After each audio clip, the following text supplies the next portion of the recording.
मैं सब कुछ साफ साफ देख सकता हूं। भले ही ये अनजान है मगर खूबसूरत है।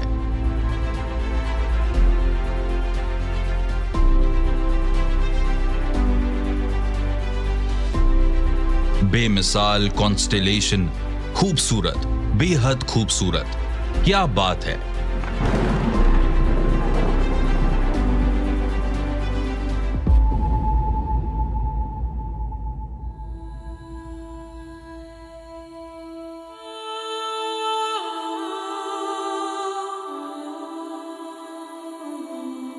मिल्की वे देखने में एक शांत जगह लगती है,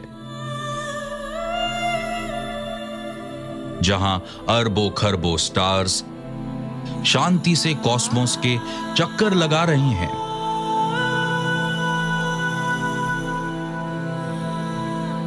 मगर अंदर आने का उनका सफर, जहां गैस और धूल ने गैलेक्टिक कोर को ढक रखा है, वहां आपको अद्भुत नजारा दिखेगा।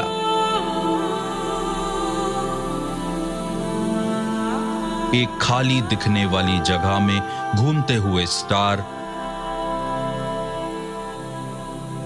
वहां कोई बहुत पुरानी और डरावनी चीज मौजूद है। यूनिवर्स के फैब्रिक में मौजूद एक होल।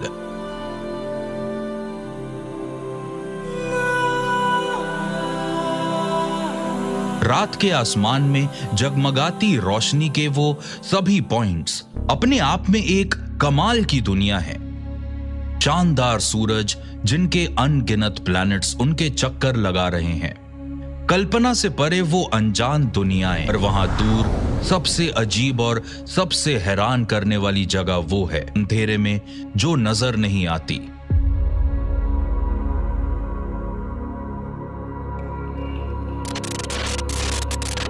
एक नजर ना आने वाला शैतान जो मिल्की वे के बीचों बीच घूम रहा है।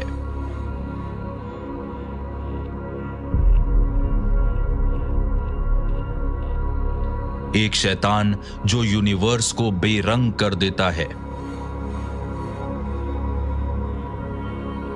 उस शक्ति से जो दुनियाओं को बर्बाद करके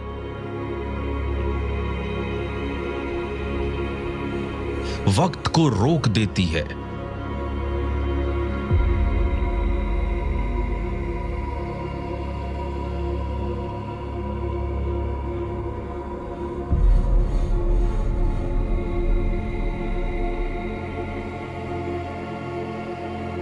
हमने उस शैतान को नाम दिया है सैजिटेरियस ए स्टार, और हमें लगता है कि वो एक ब्लैक होल है।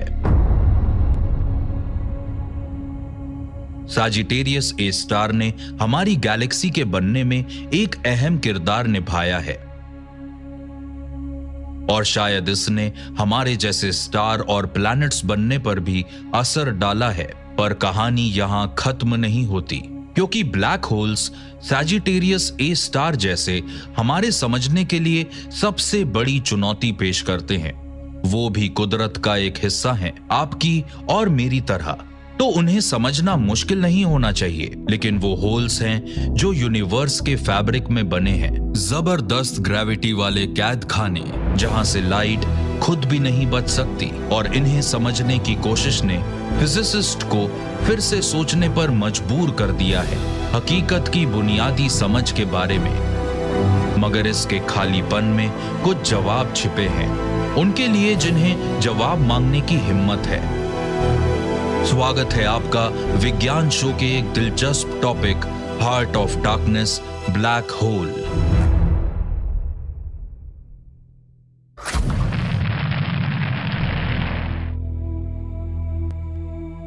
ऐसा कहा जाता है कि हकीकत किसी कहानी से ज्यादा अजीब होती है, और ये बात ब्लैक होल्स के मामले में बिल्कुल सही बैठती है। ब्लैक होल्स उस हर चीज से अजीब है जिसके बारे में साइंस फिक्शन राइटर्स कल्पना कर पाए हैं, अगर वो हैं साइंस का ही विषय।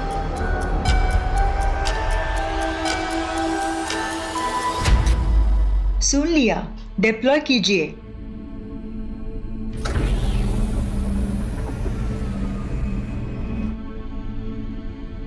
बाहर देखते हैं तो पता चलता है कि वह बहुत बड़ा है और वह शटल के ठीक ऊपर है। 1999 की गर्मियों में नासा के शानदार मिशन फॉर एक्सरे एस्ट्रोनॉमी के लिए उसे शटल के कार्गो बेस से बाहर निकाला। यह देखकर बहुत खुशी हो रही है कि चंद्रा अपने काम के लिए आगे बढ़ रहा है।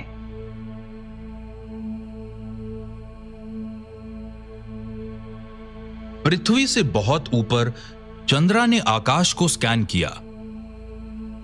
यूनिवर्स के सबसे गर्म हिस्सों, फटते स्टार और गैलेक्सीज के क्लस्टर की तलाश में।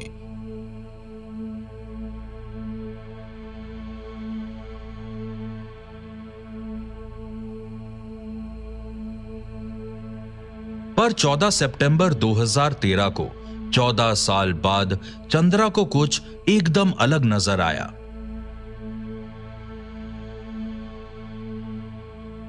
इस टेलीस्कोप ने सैजिटेरियस के कॉन्स्टेलेशन की तरफ देखा और गर्म गैस के बादल को देखने की उम्मीद की।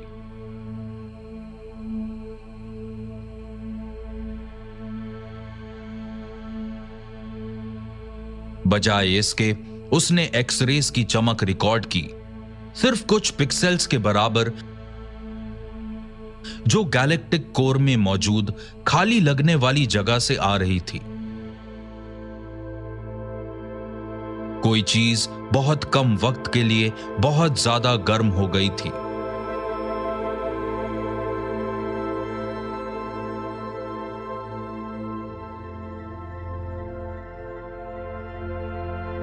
ऐसा माना गया है कि चंद्रा ने जो फ्लैश देखा था वो शायद एक एस्टेरॉयड होगा जो सैकड़ों किलोमीटर चौड़ा होगा।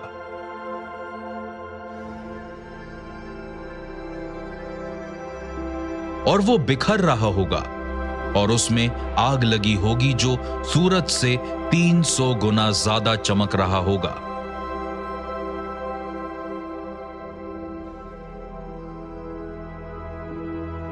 वो शैतान था, सैजिटेरियस ए स्टार।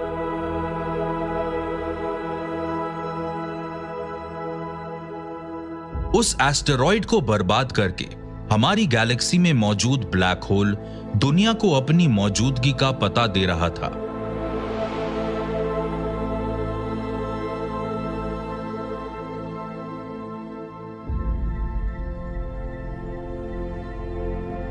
बीस साल पहले हमें पक्का पता नहीं था हमारी गैलेक्सी के बीच में एक ब्लैक होल है, पर उससे निकलती रेडिएशन को मापकर और गैलेक्सी के केंद्र में स्टार्स के ऑर्बिट को बहुत ही बारीकी से देखकर हम अब जानते हैं कि सैजिटेरियस ए स्टार वाकई में मौजूद है और हम उसके मास का भी पता लगा पाए, जो हमारे सूरज के मुकाबले 40 लाख गुना ज्यादा है, जो इसे बहुत बड़ा ब्लैक होल बनाता है, जो यूनिवर्स की सबसे अजीब और ताकतवर चीज है। और हमें लगने लगा है कि सैजिटेरियस ए स्टार कोई अजीब चीज नहीं है जो पृथ्वी से दसियों हजारों लाइट ईयर्स दूर गैलेक्सी के बीचों बीच है।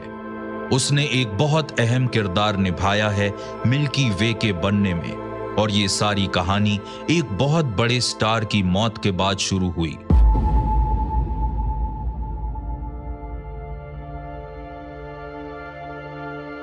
समय के शुरुआत के तुरंत बाद कॉस्मोस में बड़े बड़े स्टार्स थे।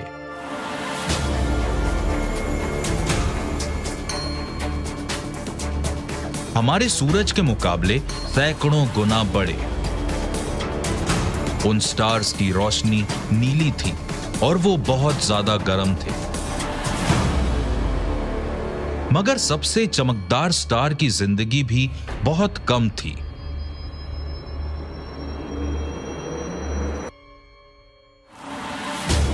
इनमें से एक स्टार बहुत चमक रहा था और उसने सिर्फ कुछ लाख सालों में ही अपने न्यूक्लियर फ्यूल को जला डाला।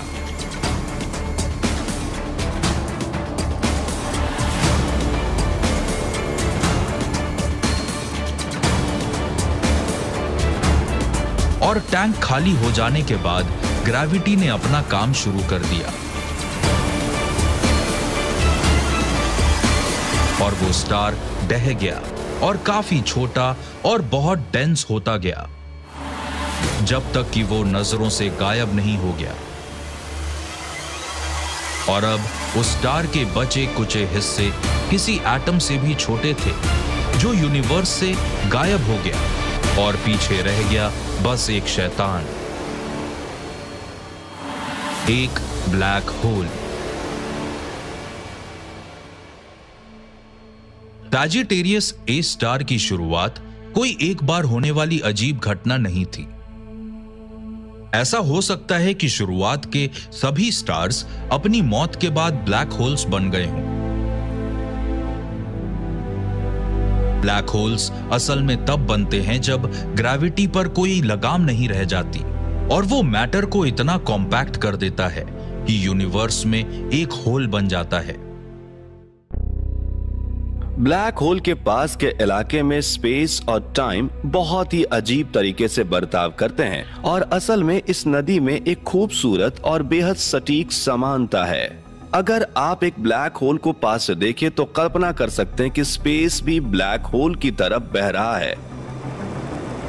तो अब यहाँ उसका बर्ताव इतना तेज नहीं है, तो सोचिए कि अगर मैं इस नदी में कूद जाऊं और मैं स्पेस के नदी से ज्यादा तेज तैर सकूं तो मैं गैलेक्सी से बाहर निकल सकता हूं। पर ब्लैक होल के नजदीक पहुंचते ही स्पेस की नदी बहती है, तेज और तेज, बहुत तेज।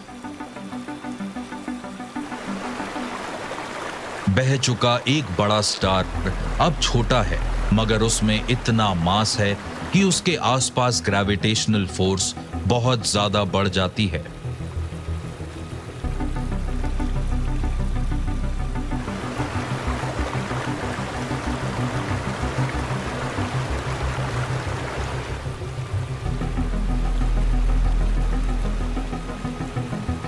स्पेस की नदी की बहने की रफ्तार की कोई सीमा नहीं है।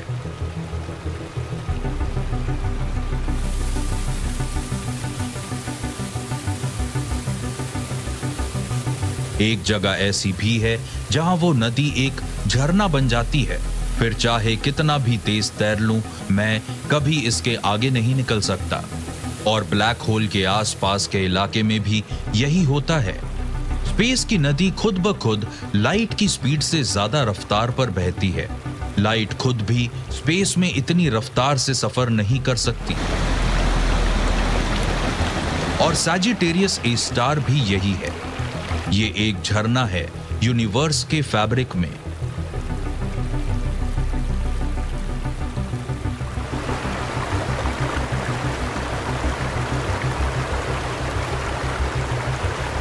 जब से ब्लैक होल वजूद में आया है, सैजिटेरियस ए स्टार के जन्म से उसके दिल में नफरत भरी है।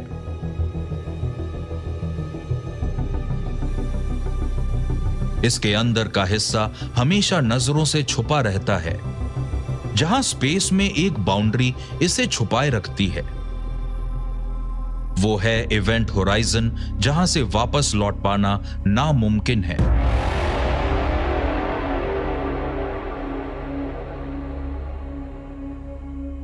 जब हम इवेंट होराइजन के पास पहुंचते हैं, तब हमें ब्लैक होल्स की असली तबाही का पता चलता है।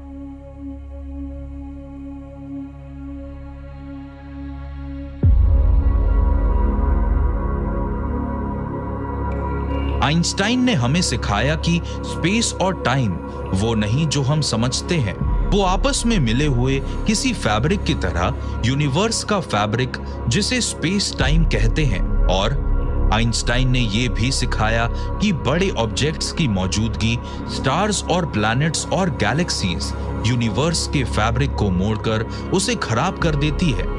और यही चीज हम ग्रेविटी के रूप में महसूस करते हैं।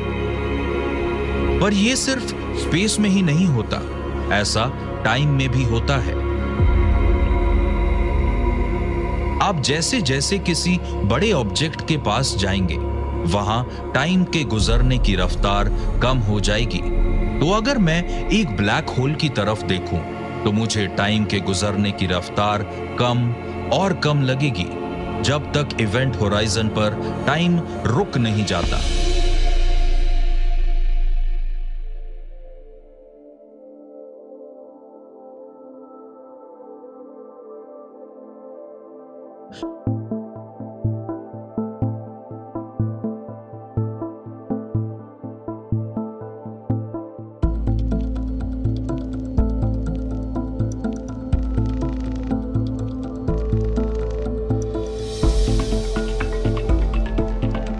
सैजिटेरियस ए स्टार का जन्म यूनिवर्स के फैब्रिक में किसी झरने की तरह हुआ था, जहां लाइट और टाइम से तेज बहने वाला स्पेस रुक गया।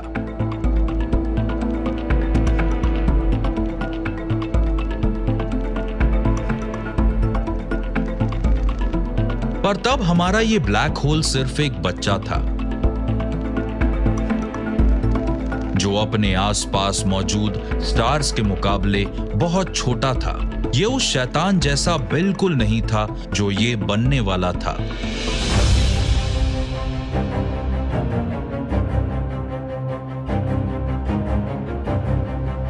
पर सैजिटेरियस ए स्टार का मास सूरज के मुकाबले 40 लाख गुना ज्यादा है।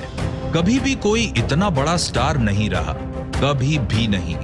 तो जरूर ये किसी छोटी चीज के ढह जाने से बना होगा, और फिर ये मिल्की वे के जीवन काल के कई तरह की चीजों को निगलकर बड़ा होगा, और किस्मत से उसके निगलने के लिए आसपास कई चीजें थी। इस नन्हे ब्लैक होल के जबरदस्त ग्रेविटेशनल पुल का मतलब था कि इसके ज्यादा पास आने वाली कोई भी चीज बच नहीं सकती थी।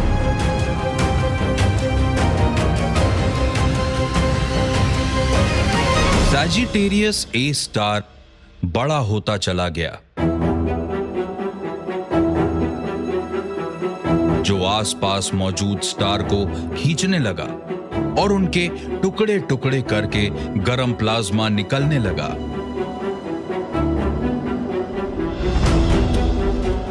ब्लैक होल का मास बढ़ता गया और ग्रेविटेशनल पावर भी।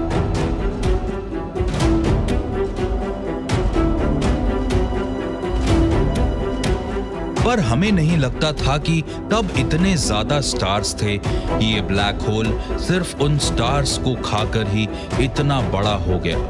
लेकिन इसे तो और भी बड़ा शिकार चाहिए था।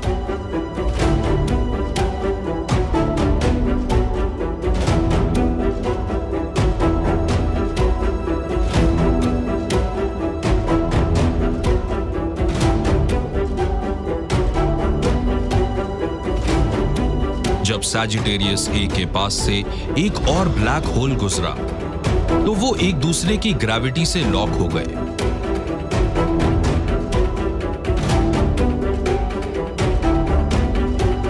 और घूमते हुए एक दूसरे की तरफ आते रहे, जहां वो लाइट की आधी रफ्तार तक पहुंच चुके थे। टकराने से पहले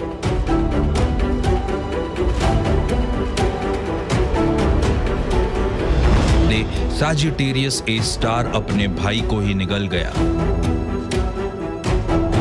जिससे यूनिवर्स के फैब्रिक में लहर पैदा हुई।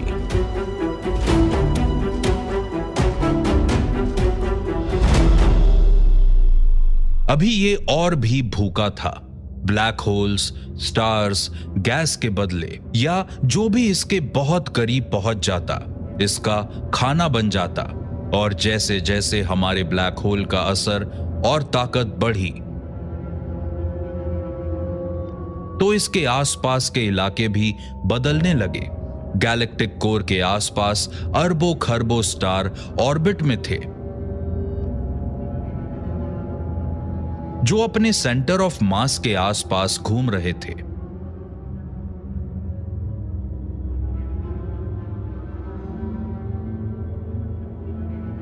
और आकार ले रहे थे एक घूमती डिस्क का, एक शानदार मिल्की वे जिसके बीचों बीच सैजिटेरियस ए स्टार था।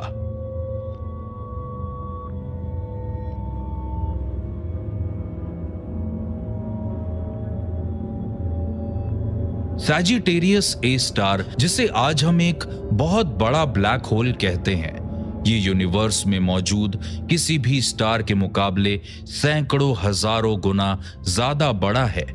और सैजिटेरियस ए स्टार अनोखा नहीं है।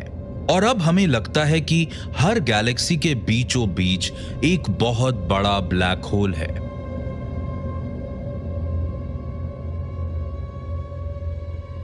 चंद्रा ने मिल्की वे के आगे देखा और अनगिनत बड़े बड़े ब्लैक होल्स देखे, जो उन अनगिनत गैलेक्सीज के बीचों बीच है, जो कॉस्मोस में फैली हुई हैं। ये शैतान प्रकृति की अजीब घटनाएं नहीं हैं, बल्कि ये उसकी बुनियादी खूबियां हैं। और कोई छोटा मोटा किरदार निभाने के बजाय अब हमें एहसास होने लगा है कि ब्लैक होल्स में अपने आसपास मौजूद गैलेक्सीज को तराशने की क्षमता है।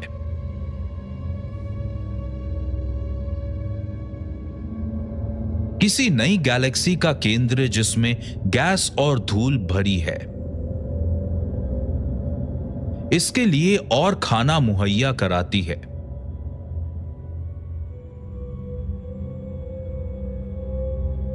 ये इसके खाना खाने का वक्त था जिसने मिल्की वे के बेहद विशाल ब्लैक होल के नए दौर की शुरुआत की, जब ये नजर ना आने वाला शैतान गैलेक्सी को तराशने वाला बन गया।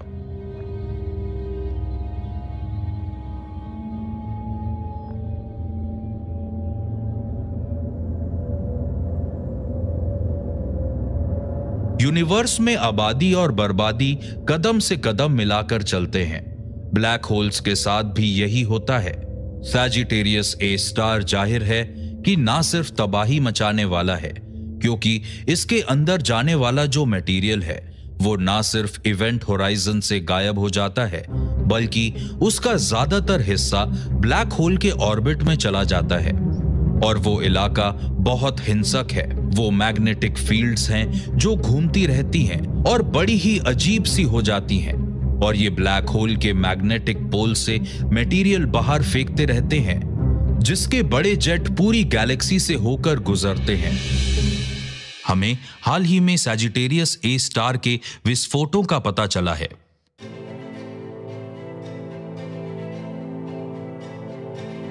इंजन स्टार्ट 1 0 और लिफ्ट ऑफ। डेल्टा रॉकेट जो एक गामा रे टेलीस्कोप ले जा रहा है, वो गैलेक्सी में अनदेखे स्टार्स की फिजिक्स की खोज करेगा। सिर्फ एक दशक से कुछ पहले एक विशाल अनोखी खोज की गई थी। पृथ्वी पर कोई नया कॉन्टिनेंट ढूंढने जैसी थी।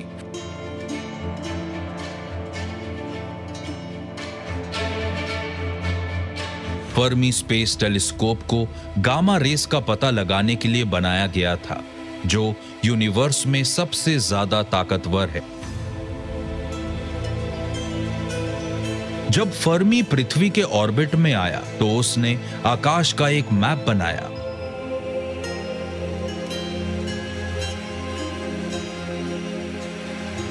और उसने मिल्की वे से निकलते हुए मटेरियल के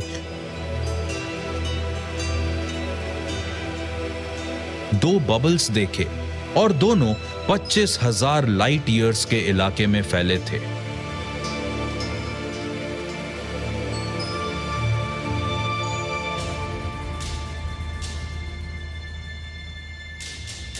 ये बबल्स बेहद गर्म गैस से बने थे। अगर हमारी आंखें उन बबल्स से निकलती लाइट की वेवलेंथ को देख सकती, तो वो हमें आकाश में फैली हुई नजर आती। अगर हम उसे पृथ्वी से देखते और वो गैलेक्सी के केंद्र से निकली है, और मानो ऐसा लगता है जैसे वो सैजिटेरियस ए स्टार से निकली, और ये सोचना कि सैजिटेरियस ए स्टार बड़ा तो है, पर गैलेक्टिक स्केल पर बहुत बड़ा नहीं है। ये मर्क्यूरी के ऑर्बिट में फिट हो जाएगा, हमारे सोलर सिस्टम में। हालांकि हमारा ब्लैक होल अपने आसपास मौजूद गैलेक्सी के हिसाब से बहुत छोटा है, फिर भी ये मिल्की वे को तराशने वाला बन गया।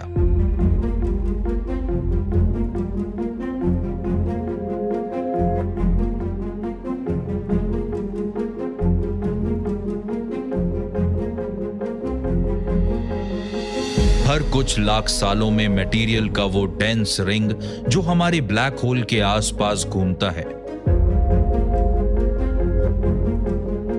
उसकी रफ्तार मुड़ते हुए मैग्नेटिक फील्ड्स की वजह से बढ़ जाती है और बाहर गर्म मैटर के जेट से निकलती है।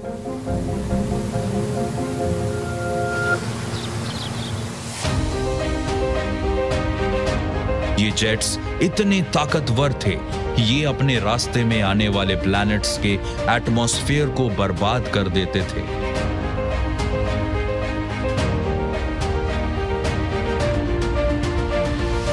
और रेडिएशन की वजह से 1000 लाइट ईयर्स की दूरी में आने वाले पृथ्वी जैसे प्लैनेट्स रहने लायक नहीं बचते।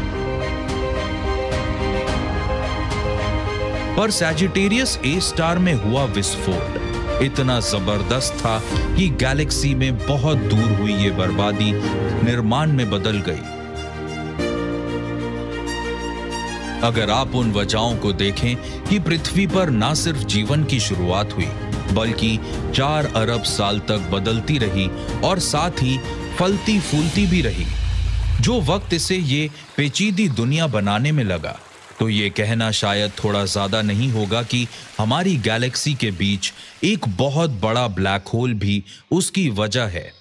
लेकिन अब हमें लगने लगा है कि सैजिटेरियस ए स्टार से निकली उस ढेर सारी एनर्जी ने शायद गैलेक्सी के इस इलाके को वैसा बनाने में एक अहम किरदार निभाया है जहां जीवन फल फूल सके, क्योंकि सैजिटेरियस ए स्टार से निकली गर्म गैस का गैलेक्सी पर अच्छा प्रभाव पड़ा था। आपको नहीं लगता होगा कि गर्म गैस के बादलों से और स्टार्स बनेंगे, पर असल में इसका उलट ही सच है, क्योंकि गर्मी मतलब हर चीज तेजी से आगे बढ़ रही है और इस वजह से ग्रेविटी हर चीज को नहीं पकड़ पाती और उन चीजों को जोड़कर कोई स्टार नहीं बना पाती। तो सैजिटेरियस ए स्टार ने गैलेक्सी के उस इलाके में बनने वाले स्टार की संख्या कम कर दी। और ये अच्छी बात है। सोचें, अगर आसपास कोई बहुत बड़ा स्टार बन गया होता और वो एक सुपरनोवा एक्सप्लोजन में फटा, तो वो आपके लिए अच्छा नहीं होता। अगर आप अमीबा होते और आपको तो एक दिन आइंस्टाइन जैसा महान बनना था, तो सैजिटेरियस ए स्टार ने गैलेक्सी के एक ऐसे हिस्से को जो बहुत हलचल वाला था, वहां शांति कायम कर दी।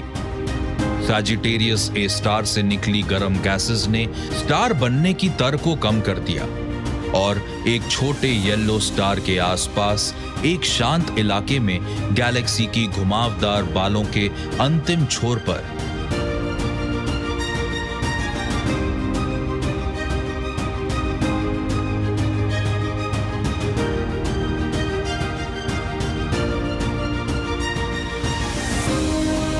चार अरब साल की स्थिरता ने सब कुछ बदल दिया।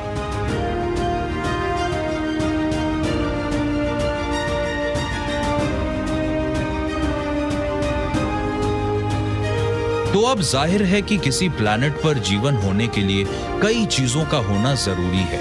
ये लिस्ट बहुत ही ज्यादा बड़ी है, पर मेरे ख्याल से ये दिलचस्प है कि उस लंबी लिस्ट में एक बहुत ही अजीब चीज मौजूद है, एक black hole, Sagittarius A star, जो हमारी गैलेक्सी के केंद्र से दसियों हजारों लाइट ईयर्स दूर है।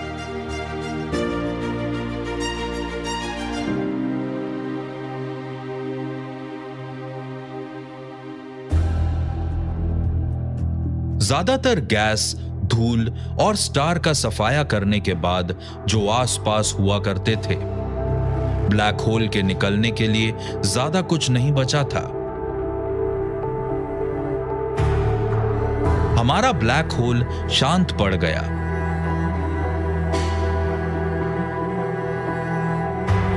और फर्मी ने जिन विशाल बबल्स को देखा, वो एक शानदार अतीत की दास्तां बताते हैं।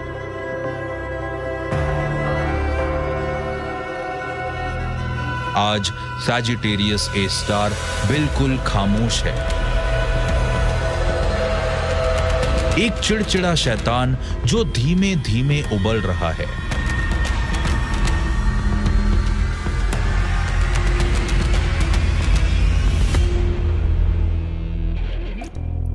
सैजिटेरियस ए स्टार का सफर सब कुछ बर्बाद कर देने वाले से गैलेक्सी को तराशने वाला बना था, और वो खामोश शैतान भी जो हम आज देख रहे हैं, उसकी ये कहानी चंद्रा और फर्मी जैसे टेलीस्कोप से मिले ऑब्जर्वेशन डेटा से पिछले 20 सालों में बनाई गई है। मगर ये जानना कि ब्लैक होल अपने आसपास के एनवायरनमेंट से कैसा बर्ताव करता है और गैलेक्सी को कैसा बनाता है और असल में वो अंदर से कैसा है, दो अलग अलग बातें हैं। वो अंदर से कैसा है?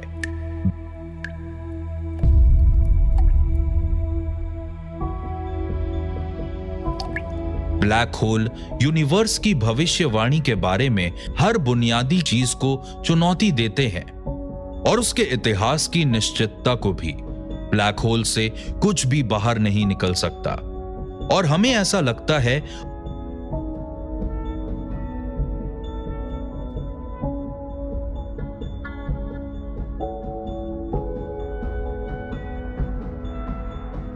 और इसके भविष्य में देखकर हम ब्लैक होल्स के अनसुलझे रहस्यों को समझ रहे हैं।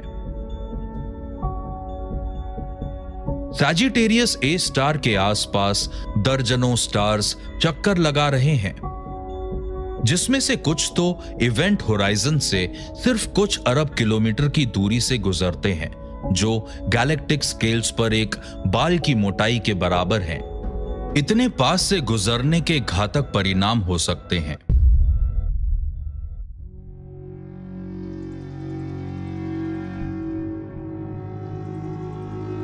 शायद इनमें से कुछ स्टार्स के ऑर्बिट में प्लैनेट भी होंगे, वह प्लैनेट्स जो शैतान के बहुत करीब जा सकते हैं।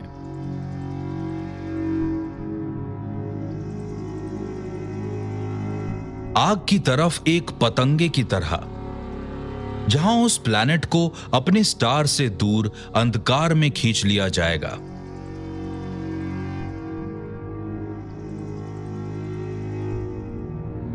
अगर एक प्लैनेट अंदर जाने के सफर से बच जाए और अगर हम उसकी सतह पर खड़े होकर बाहर यूनिवर्स की तरफ देखें,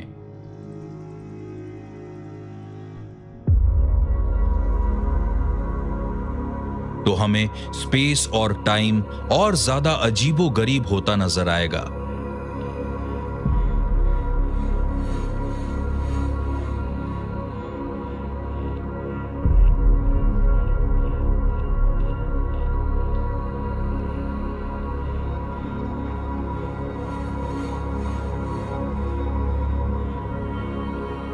लेकिन आखिरकार टाइडल ग्रेविटेशनल फोर्सेस बहुत ताकतवर हो जाएंगी।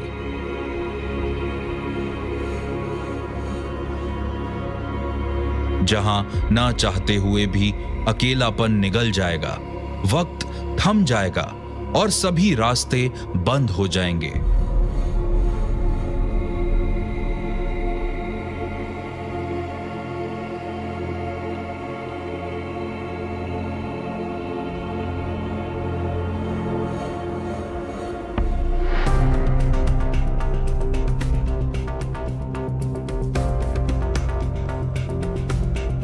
खरबों साल पहले सैजिटेरियस ए स्टार के आसपास मौजूद सभी स्टार्स धीरे धीरे बुझकर मर जाएंगे।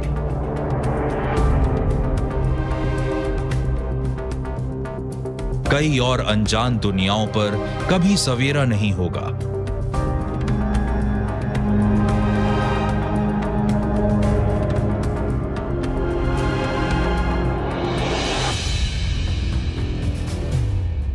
पर हमारा ये बहुत बड़ा शैतान बढ़ता रहेगा, जहां उसके रहस्य हमेशा के लिए दफन हो जाएंगे।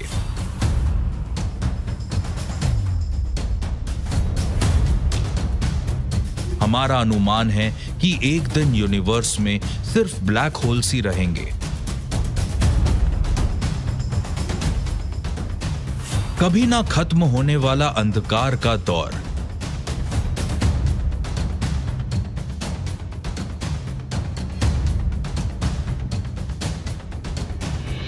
अगर कुछ भी ब्लैक होल से बच नहीं सकता, अगर सैजिटेरियस ए स्टार वाकई कभी ना खत्म होने वाली जेल है, तो यूनिवर्स की कहानी यहीं खत्म हो जाएगी। अंधेरा जहां स्पेस और टाइम में कई होल्स होंगे, पर हमें नहीं लगता कि ये कहानी का अंत है। अब हम मानते हैं कि ब्लैक होल्स भी मर सकते हैं और उनकी मौत एक ऐसी वजह से होगी जिसकी मामूली सी डिटेल का पता तकरीबन 5 दशकों पहले लगा था।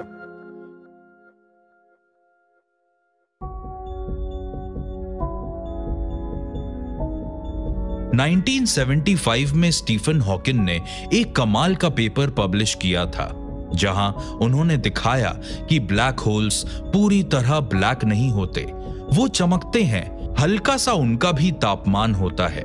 और यहाँ है उनकी वो शानदार इक्वेशन जो ब्लैक होल का तापमान बताती है।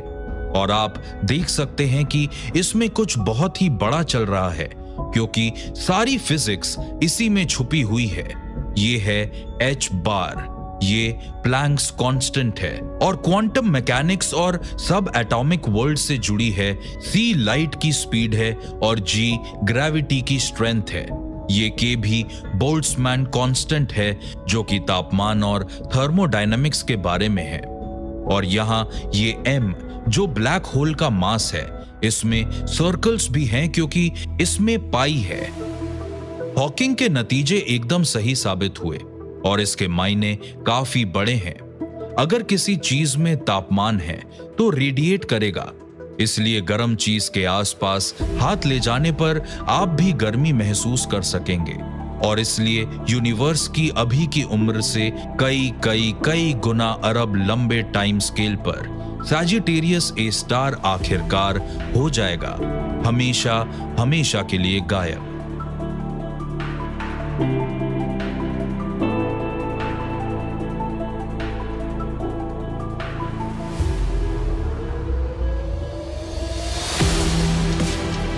बहुत धीरे धीरे हॉकिंग रेडिएशन कम होता जाएगा और सैजिटेरियस ए स्टार छोटा और छोटा होता जाएगा।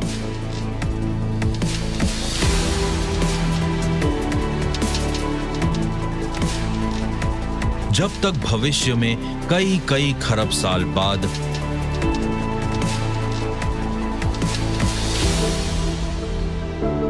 लाइट के आखिरी विस्फोट में हमारा ब्लैक होल मर जाएगा और फिर हमेशा के लिए अंधेरा छा जाएगा।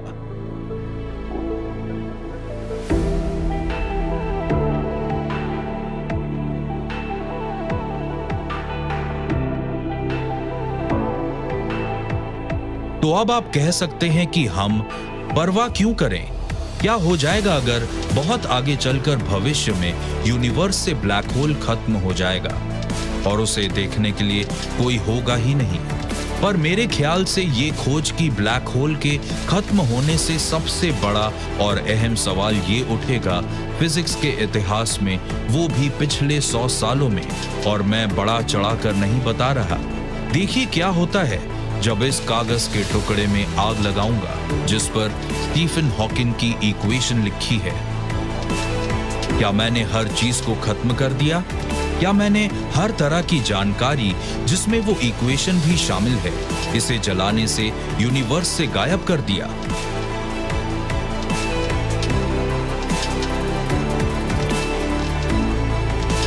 तो इसका जवाब है नहीं। अगर इसकी राख इकट्ठी कर लूं और गैस का हर वो मॉलिक्यूल जो जलने के बाद एटमॉस्फेयर में चला गया, तो देखा जाए तो मैं कागज के उस टुकड़े को फिर से बना सकता हूं और उस पर लिखी हुई हर एक चीज को भी, उसकी सारी जानकारी को मैं फिर से बना सकता हूं, जिसमें स्टीफन हॉकिंग की इक्वेशन भी शामिल है। पर एक बात तो सच हो सकती है ब्लैक होल्स के बारे में, वो ये कि वो ग्रेविटेशनल कैद खाने में आकाश में ये बड़े बड़े ऑब्जेक्ट्स जिनसे खुद लाइट भी नहीं बच सकती। जब ये ब्लैक होल्स खत्म होंगे तो क्या ये अपने अंदर समाई सारी चीजें, सारी जानकारी को वापस यूनिवर्स में छोड़ देंगे?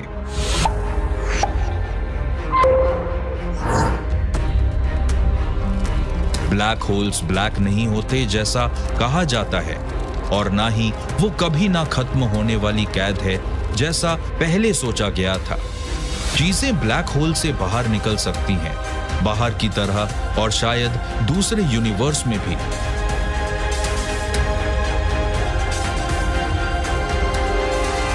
तो अगर आपको लगे कि आप ब्लैक होल में हैं, तो हार मत मानिए। बाहर निकलने का रास्ता मिलेगा।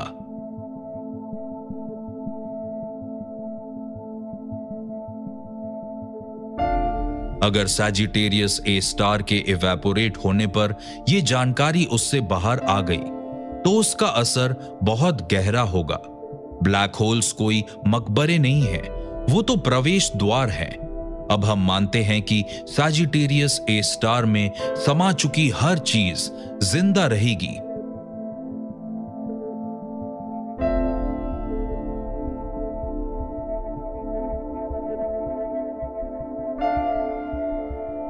किसी फिजिकल ऑब्जेक्ट की तरह नहीं, बल्कि जानकारी की तरह।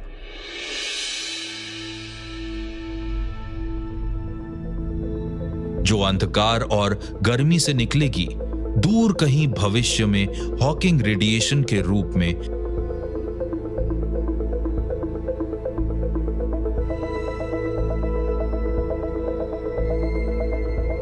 उन सभी दुनियाओं की यादें जो सैजिटेरियस ए स्टार में समा गई, और मिल्की वे गैलेक्सी का पूरा इतिहास, किसी तरह से वो जानकारी भविष्य में बहुत आगे एक यूनिवर्स में मिलेंगी। लेकिन असली राज तो उस एक्सप्लेनेशन में छुपा है कि वो जानकारी उन कैदखानों से बाहर कैसे निकलेगी।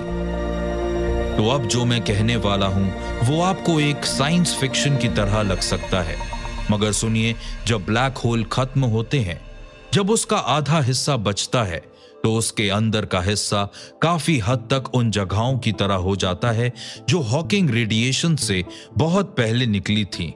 जो जानकारी यूनिवर्स की दूर दराज की जगहों में बिखरी पड़ी थी। ऐसा लगता है जैसे स्पेस टाइम वर्म होल्स खुल जाते हैं ब्लैक होल के अंदर के हिस्से में और यूनिवर्स के दूर दराज इलाकों के बीच, और वही चीज हमें उसके अंदर मौजूद जानकारी पढ़ने देती है।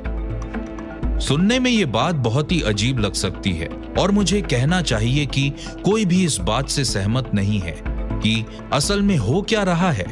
लेकिन जिस बात पर हम सब सहमत हैं वो ये है, ब्लैक होल्स हमें बता रहे हैं कि जो तस्वीर हमने बनाई है स्पेस और टाइम की, वो गलत है।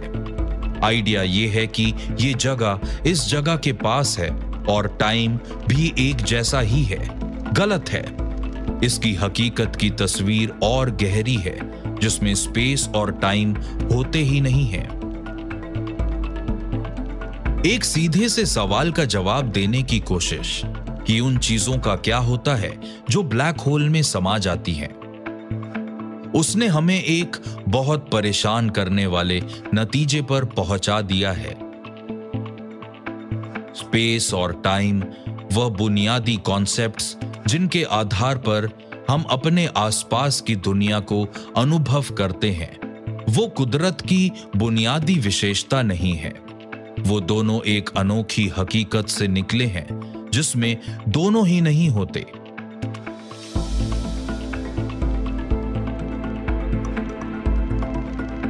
ब्लैक होल्स की सबसे बड़ी बात यह है, कोई भी इन्हें अच्छे से नहीं समझता।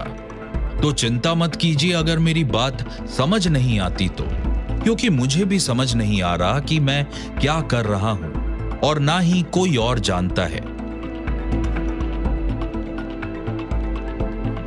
हम अब भी ब्लैक होल्स के राज को पूरी तरह समझने से कोसों दूर हैं, मगर हम इस पर से पर्दा उठाने लगे हैं।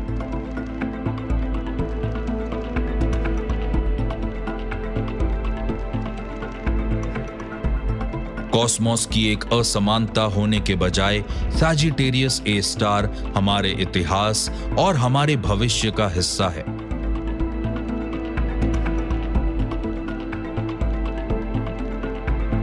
हमारे ब्लैक होल ने ना हमें सिर्फ वो बनाया है जो हम आज हैं, ये हमारा टीचर है जो धीरे धीरे यूनिवर्स के सबसे गहरे राज उजागर कर रहा है।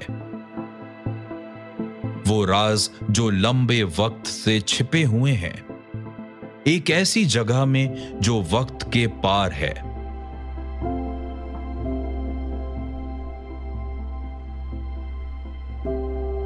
तो इस कहानी का सार ये है कि कुदरत को समझना बहुत मुश्किल है।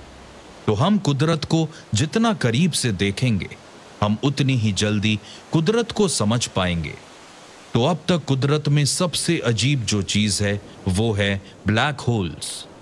और मेरे ख्याल से ये कोई हैरानी की बात नहीं है कि हॉराइजन से भरे अंधकार में हमने गहरे में छिपे किसी ऐसी चीज की झलक देखी जो खुद अपने आप में एक छुपी हुई हकीकत है। तो अगर हम इन सब चीजों का मतलब समझना चाहते हैं तो हम अपने आप को हमारे प्लैनेट्स की सोच की सीमाओं में नहीं बांध कर रख सकते। हमें देखना होगा वहां हमारे यूनिवर्स के भी आगे। अंत तक जुड़े रहने के लिए धन्यवाद। अगर आपको ये एपिसोड पसंद आया तो प्लीज लाइक, शेयर और सब्सक्राइब करना ना भूलें।